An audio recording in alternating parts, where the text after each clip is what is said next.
Bonjour à toutes et bienvenue dans C'est pour une copine, le podcast des femmes faites par une femme. Je suis Brenda Boucris, fondatrice d'Attitude Séduction, chef d'entreprise, experte en amour et en relations hommes-femmes, et j'ai aidé quelques 500 000 personnes à devenir plus ambitieuses, plus alignées et plus séduisantes. Avec C'est pour une copine, je vais t'accompagner à partir à la recherche de ta féminité, de ta sensibilité, pour t'aider à te séduire, te réinventer et t'épanouir comme tu le mérites. Je vais te parler de ces sujets souvent tabous qu'on ne t'a pas vraiment appris à l'école. Je vais te parler d'amour, de séduction, de sexualité et bien sûr d'estime de soi. Alors que tu sois confortablement assise dans ton canapé, en train de courir un Starbucks à la main ou encore dans ton métro quotidien, je t'invite à oublier le monde pendant quelques minutes et on se lance dans l'épisode du jour. Célibataire long terme, quelle solution pour s'en sortir? On dirait vraiment une pub, une rubrique d'un magazine féminin. Ça m'a fait beaucoup rire d'imaginer ce podcast, mais j'avais très envie de l'annoncer comme ça. J'espère que vous allez bien les filles, j'espère que vous êtes en forme et j'espère que vous êtes au top évidemment. Alors aujourd'hui on se retrouve pour parler justement de célibat, pour parler de célibat long terme, notamment pour toutes les femmes qui estiment que ça fait au moins 1 an et demi, 2 ans qu'elles galèrent au minimum à trouver quelqu'un de stable, de bien, à construire une relation pour leur vie amoureuse. Et moi, mon but aujourd'hui, c'est de t'aider à peut-être réussir à faire en sorte qu'en 2023, tu puisses enfin être en couple avec The One. C'est tout ce que je te souhaite en tout cas. Donc avant de commencer cette vidéo, avant de commencer ce podcast, évidemment, je t'invite à télécharger mon test offert qui est disponible en description de ce contenu qui s'appelle le test pour savoir quelles croyances inconscientes t'empêchent de garder les hommes qui te plaisent, qui est très en cohérence avec ce qu'on va voir dans ce podcast et qui va t'aider à préciser ta situation, à la rendre plus palpable et donc à trouver des solutions et des axes d'amélioration qui soient beaucoup plus personnalisés à ta situation. Donc n'hésite pas déjà à le télécharger, à le découvrir, le lien est en description. Donc, j'imagine que si tu regardes cette vidéo, c'est que tu te retrouves dans la situation où tu t'interroges. Tu t'interroges parce que au fond de toi, tu sais que t'es jolie. Ok, tu sais que tu ressembles pas à la vilaine, à la vieille sorcière dans Blanche-Neige. Tu le sais, t'as globalement quand même du charme. Peu importe l'état de ton corps, que tu sois grosse, que tu sois mince, que tu sois fine, que tu sois grande, petite, tu sais que tu as du charme au fond de toi, tu sais que tu as quelque chose. Tu as une vie professionnelle épanouie, épanouissante, tu sais globalement où tu vas, tu as des amis, tu as de la culture. Bref, globalement, tu as le portrait parfait de la femme idéale et pourtant, le seul point noir de ta vie actuelle, c'est ta vie sentimentale. Avec les mecs, ça ne marche pas. Avec les mecs, il y a des difficultés à l'engagement, il y a une peur de ta part de finir seule, il y a un sentiment d'échec constant, et ça te saoule. Et l'idée, c'est de venir justement comprendre pourquoi est-ce que ça te saoule, qu'est-ce qui se passe, et faire en sorte de trouver des solutions. Par contre, je te préviens, ce qu'on va voir dans ce podcast n'est pas agréable à entendre. Je vais te mettre souvent devant ta part de responsabilité. D'ailleurs, c'est la première chose que je voulais voir avec toi, c'est de te dire que la première solution que je vais te proposer, c'est d'accepter que tu n'es pas victime de la situation qui t'arrive. Tu es aussi responsable. Ok, la situation actuelle où tu n'as pas de mec, elle est liée à un enchaînement de décisions que tu as prises, probablement de manière inconsciente et pour ton bien, afin d'être plus responsable et un petit peu plus costaud dans la femme que tu veux, dans la vision de l'avenir que tu veux avoir. Ok ? Donc, déjà, il y a cette part de responsabilité dans la situation qu'il t'arrive. Accepte cette part de responsabilité. Tu n'es pas qu'une victime, d'accord ? J'ai étudié ça chez Frank Lobvé, dont je vous ai déjà parlé, que j'aimerais beaucoup faire venir sur le podcast d'ailleurs. Je réfléchis à le recontacter. Et j'ai vraiment aimé le positionnement qu'il a sur ce sujet pour l'avoir étudié avec lui. C'est ce sentiment, en fait, qu'on ne peut pas seulement se mettre en position de victime de « je tombe que sur des cons, non mais de toute façon les mecs me comprennent pas, et de toute façon ils font tous la même chose avec moi, blablabla, bla, bla, et d'être finalement toujours dans le victime, je suis la victime des hommes. En fait, je vis des sentiments désagréables, donc je suis une victime, alors que ça va pas ensemble. Ok ? Pas forcément. C'est pas parce que tu vis quelque chose de désagréable que tu es une victime. Le problème de la victime, c'est qu'elle a le sentiment de faire le bien, alors que elle ne fait pas forcément que le bien. D'ailleurs, quelle notion de bien et de mal ? On ne sait pas vraiment. Donc, En réalité, il y a ce sentiment de faire le bien, alors qu'il y a quelque chose en toi qui, en tout cas si c'est le cas sur le long terme, s'il y a des relations amoureuses qui ne fonctionnent pas depuis un moment, il y a quelque chose en toi qui est malgré toi répulsif. Il y a quelque chose qui fait que les hommes n'ont pas envie de s'engager avec toi et qui fait aussi que tu attires sûrement des hommes qui n'auront jamais envie de s'engager avec toi. Parce qu'il y en a des hommes qui veulent s'engager avec toi. Donc, tu te sens victime, mais est-ce que tu as déjà analysé, est-ce que tu t'es déjà demandé à quel point est-ce que l'autre était victime aussi ? Tu te sens victime de l'autre, mais est-ce que tu as déjà réfléchi à comment est-ce que l'autre est victime de toi ? Ok ? Donc, pour ça, la première chose à faire, à t'interroger, pour comprendre un petit peu le biais commun de chacune de tes relations, c'est de les poser, ces relations. Prends les derniers crushs, les derniers hommes, les dernières targets que tu as eues dans les 3-4 dernières années, depuis ton célibat, et quels sont les dénominateurs communs de ces relations ? Qu'est-ce qui s'est passé ? Quel était le type d'homme ? Est-ce que c'était des hommes qui se ressemblaient ? Ou qui avaient un point commun, par exemple une excellente situation, ou je sais pas, ils faisaient tous plus d'1m90, j'en sais rien. Et également, pour quelles raisons est-ce que ça s'est arrêté ? Et quels étaient tes comportements communs si tu arrives à les remettre un petit peu en place. Et donc, qu'est-ce qui s'est passé en fait dans la plupart de ces schémas ? Ce qui s'est passé, c'est que tu as été davantage réactive, c'est-à-dire que tu as été en réaction par rapport à une situation que tu as eu avec cet homme. Par exemple, je sais pas, cet homme t'a dit finalement on arrête, ou non, ce soir je peux pas, ou ce genre de choses, et tu as été en réaction. C'est-à-dire que tu n'as pas été en proaction. Tu n'es pas proactive. Et l'idée, c'est de devenir proactive, c'est-à-dire de poser des actions pour que le résultat que tu veux arrive et que tu ne sois pas seulement dans l'action quand l'action que tu voulais n'est pas disponible en fait, du coup. Donc, comment est-ce qu'on est proactive ? Comment est-ce qu'on fait pour créer des situations différentes ?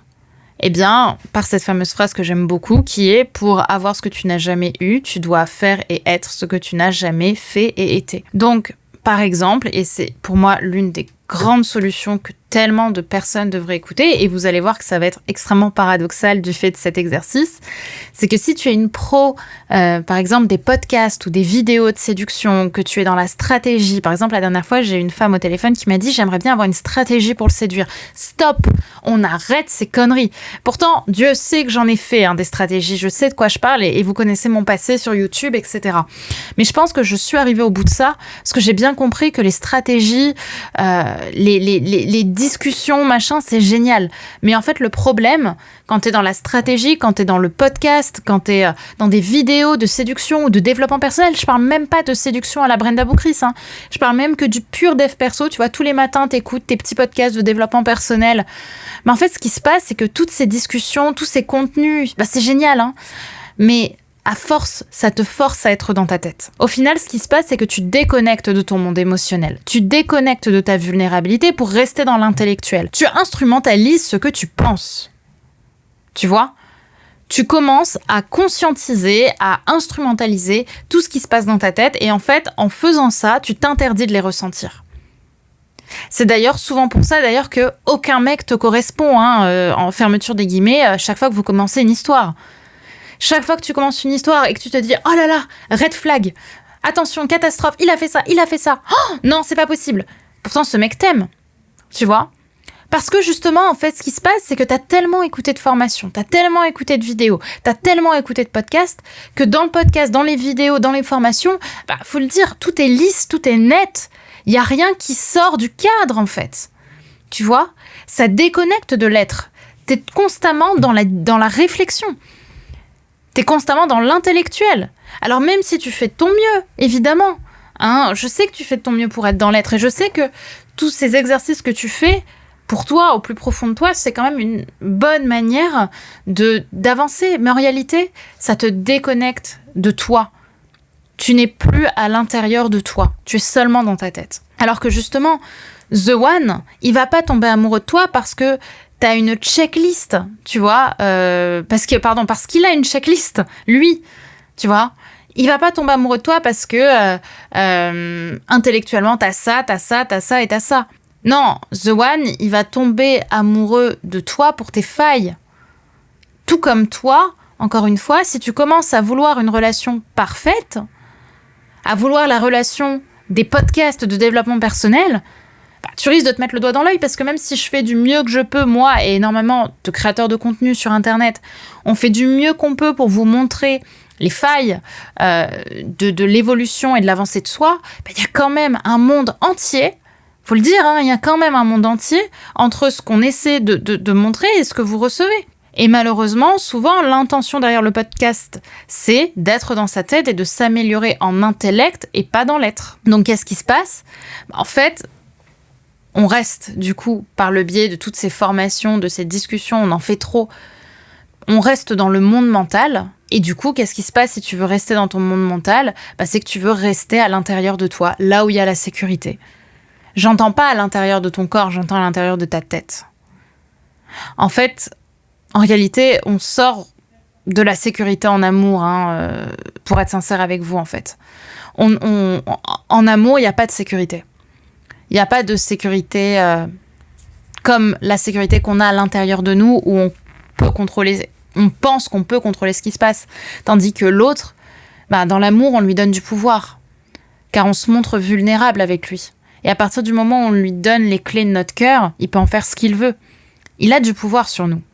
Et donc c'est ça qui nous fait peur, c'est qu'on se dit qu'on n'a pas forcément le courage, la force de pouvoir affronter ça, de pouvoir vivre ça. Parce qu'au fond, c'est bien plus facile et rassurant d'être dans sa tête, à pouvoir tout calculer pour éviter d'aller regarder tout ce qui se passe à l'extérieur ou à l'intérieur de nous. Donc, le conseil que je vais vous donner là-dessus, c'est commencer à sortir justement de la tête et aller explorer le monde extérieur, d'aller explorer les pulsions, d'aller explorer la découverte. Et c'est du coup la deuxième solution que j'ai envie de vous apporter, c'est apprendre à explorer le monde, se connecter à la joie et à la découverte, exactement comme un enfant en fait, quelque part. Arrêtez d'être dans la tête, dans le cerveau, dans le pourquoi du comment, et tiens, si je faisais des erreurs en fait. Fais ce que tu n'as jamais fait. Va prendre des cours de cuisine, va t'amuser en parcours de tyrolienne. Amuse-toi, déconnecte de la routine. C'est génial, la routine. Mais c'est aussi génial, justement, pour sortir du mental, d'aller se découvrir des nouvelles activités amusantes, fun. Fais ressortir quelque chose d'imparfait en toi. Fais ressortir quelque chose de frêle, de fragile. Parce que c'est aussi en remettant ces belles insécurités sur le tapis que tu créeras justement de l'attirance de manière très inconsciente. Parce que, encore une fois, on tombe amoureux de quelqu'un, non pas pour ce qu'il réussit, pour ce qu'il entreprend. On tombe amoureux de quelqu'un parce qu'il nous touche. Et ce qui nous touche, ce sont ses failles. Ce sont ce que l'on voit de lui que les autres ne voient pas. Ok, donc va à la recherche et à la rencontre de nouvelles activités. Et sans oublier en plus que ces nouvelles activités pourront t'amener à rencontrer de nouvelles personnes. Enfin, le troisième point dont je voulais vous parler et qui va pas être agréable pour beaucoup de personnes à mon avis, c'est le moment d'envoyer ce podcast à toutes les personnes qui, à vos yeux, vont se retrouver dans ce que je vais dire, parce que Dieu sait que ça va piquer. C'est de retrouver du lien et surtout de retrouver et de remettre de l'amour dans les relations que tu as déjà avec tes proches et surtout avec tes proches avec qui tu es en froid ou avec qui il y a de la pudeur. Parce qu'en fait, ce qui se passe, c'est que souvent, quand on est en guerre avec quelqu'un, quand on est en guerre avec un frère, une sœur, un père, une mère, on réfute l'amour imparfait des autres. Par exemple, pendant longtemps, mais vraiment très longtemps, j'en ai voulu à mon père de ne jamais prendre parti pour moi dans les disputes que j'avais avec ma mère. Alors que je savais que mon père était d'accord avec moi. Et pendant longtemps, j'en ai voulu. J'en ai voulu parce que pour moi, dans ma petite réalité de jeune fille ou d'ado, dans ma réalité, mon père devait prendre ma défense parce que c'est moi qui ai raison. Ok, basique. Sauf qu'en fait, ce que j'ai compris dernièrement, en regardant les choses d'un œil différent, c'est qu'en fait, mon père, il a surtout tout fait pour sauver le foyer. Il l'a fait pour m'apprendre à me défendre aussi. En fait, il m'a aimée et il m'aime toujours. Vous voyez ? Et le problème, c'est que j'étais pas capable d'accepter cet amour qu'il me donnait. Je voulais un autre amour, je voulais un amour plus parfait. Et du coup, ce qui se passe, c'est que dans notre vie, on exerce une pression sur l'amour qu'on veut recevoir. Et si on veut que cet amour, justement, soit conditionnel, c'est-à-dire qu'on veut être seulement aimé de la manière dont on a envie d'être aimé, eh bien, on se ferme à l'amour. Parce que l'amour ne peut pas être comme on veut qu'il soit. Surtout que quand on veut se protéger de l'amour, par exemple, de l'amour dans la colère, par exemple, on n'a pas envie d'une personne qui va nous aimer et avoir des crises de colère avec nous, eh bien, quelque part, on repousse quand même un amour qui nous a touchés. Parce que la colère nous touche. Et souvent qu'on repousse quelque chose qu'on a connu. Donc quelque part, on recherche l'amour qu'on repousse. Parce que dans la colère, il y a de l'amour. Donc mon conseil, c'est de remettre l'amour aussi à sa place dans tes relations actuelles. Remets de l'amour, remets du lien, remets de la connexion avec les personnes avec qui tu es en guerre aujourd'hui. Ça peut être des amis, ton père, ta mère, tes frères, tes sœurs, tes enfants. Justement, arrête d'être en pudeur avec ceux qui t'aiment. Donne de l'amour et accepte d'en recevoir, même si c'est pas l'amour que tu attendais, c'est de l'amour. Et plus tu vas t'ouvrir à l'amour de tes proches, plus tu vas t'ouvrir à l'amour tout court. Mais pour l'instant, tu le réfutes, tu le repousses. Quand tu repousses l'amour dans la colère, tu repousses l'amour tout court. Et donc tu repousses la bonne personne. Voilà ce que je voulais vous partager dans ce podcast. Évidemment, comme je l'ai dit tout à l'heure, pour aller plus loin, pense vraiment pour préciser ta situation à télécharger mon test offert qui est disponible en description de ce contenu, qui s'appelle le test pour savoir quelle croyance inconsciente t'empêche de garder les hommes qui te plaisent, qui va te permettre de faire un beau travail d'introspection et te permettre de mieux comprendre aussi les failles et de personnaliser justement ta situation. Donc je t'invite à le faire, il est disponible en description. Et également, je t'inviterai vraiment à me dire ce que tu as pensé de ce podcast, parce que j'ai conscience que je suis allée vachement dans les tabous, dans des choses qu'on n'accepte pas forcément.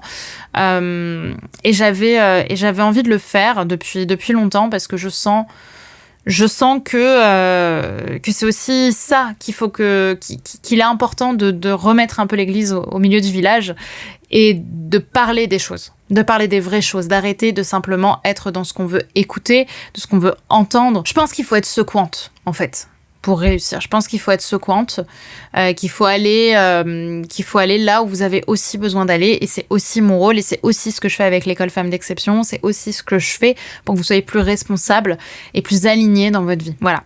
Eh bien écoutez, j'espère que ça vous aura parlé et plu. Mettez-moi un petit commentaire et une note, évidemment, si vous pouvez noter le podcast. Mettez-moi un petit commentaire si vous êtes sur YouTube, et bien sûr, si vous pouvez partager ce podcast à quelqu'un qui a besoin de l'entendre, notamment sur le travail sur les disputes, sur les froids, sur la manière dont on n'arrive pas à exprimer son amour pour reconnecter, pour remettre de l'amour dans les relations. Faites-le, je pense que vous lui faites un très très beau cadeau. Donc je vous souhaite une très très belle journée les amis, prenez soin de vous et on se retrouve très vite. Bye bye.